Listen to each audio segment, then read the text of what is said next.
Today is the 28th of Tamuz. It's the yahrzeit of my father.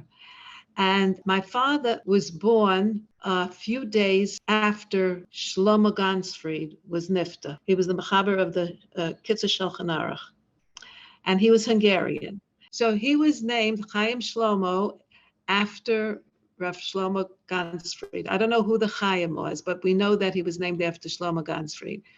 And my father was the oldest. He learned in yeshiva. They sent him away to learn yeshiva. And in those days, when you learned in yeshiva, you went to families for kus.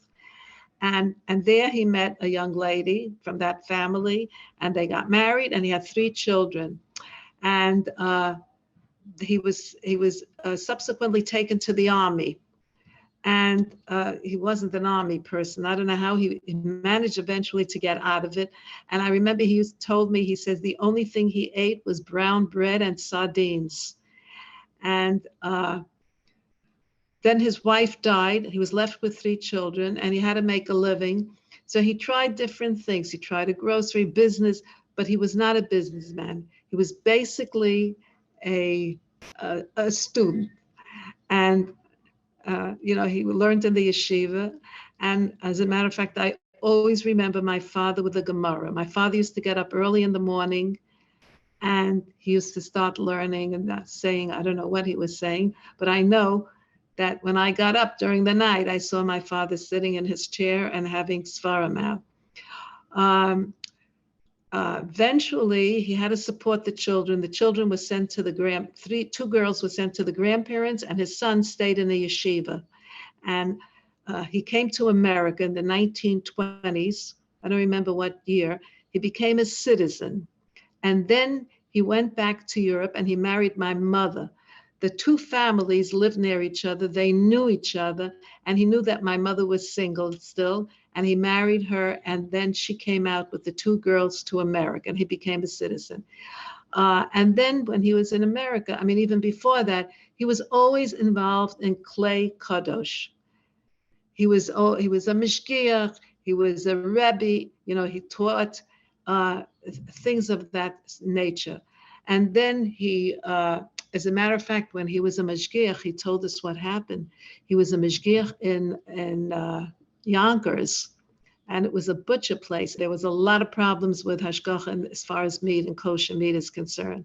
And he saw something that he did not like, and he talked about it, and they threatened to kill him, so that he had to run away. He ran away from Yonkers.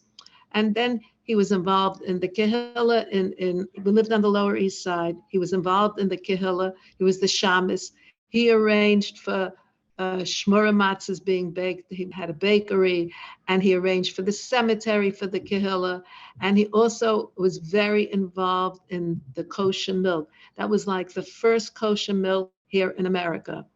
And it was called, I don't know what the name of it was called, but anyway, they wanted him to be the mashgiach, but my mother didn't want to go live out in the boondocks, so he didn't take that job. So he was involved, in his kehillah, and he did all the stuff for the kehillah, the cemetery, and everything else. And then the Tzelem Arav called my parents to Williamsburg. My parents took over the mikveh, and my father was also the shamus in a shul. And he davened for the Yom Kippur and Rosh Hashanah. My father was a very frum man, and he was very, he's very chashuv. He was always learning, and he was friendly with the Liebers. Mr. Lieber, do you know the Lieber candies? The old man, he's the one who started the business. But that was my father's generation. My father was also friendly with Benjamin Wilhelm. Wilhelm was a very active person in Williamsburg. He started Torah V'das. He was very instrumental. He owned a store which had all the dishes and pots and pans. That's what he did for a living. But he was also very important in getting the Torah V'das Yeshiva up and going. And then my parents eventually, they moved in Williamsburg. My father bought a house. He was very into buying houses. He bought a house. They moved to that house. I was already married. They moved to that house, and my father used to always daven in the Klosenberger Stiebel. And the Klosenberger Rav was there. My father was very close to the Klosenberger Rav. And he always helped my mother also. because he did not trust my mother to check the cabbage. When anything had to be checked, my father did all the checking. That's what he would be doing. And I was very close to my father. I think that's about it. Giving you a picture of who my father was.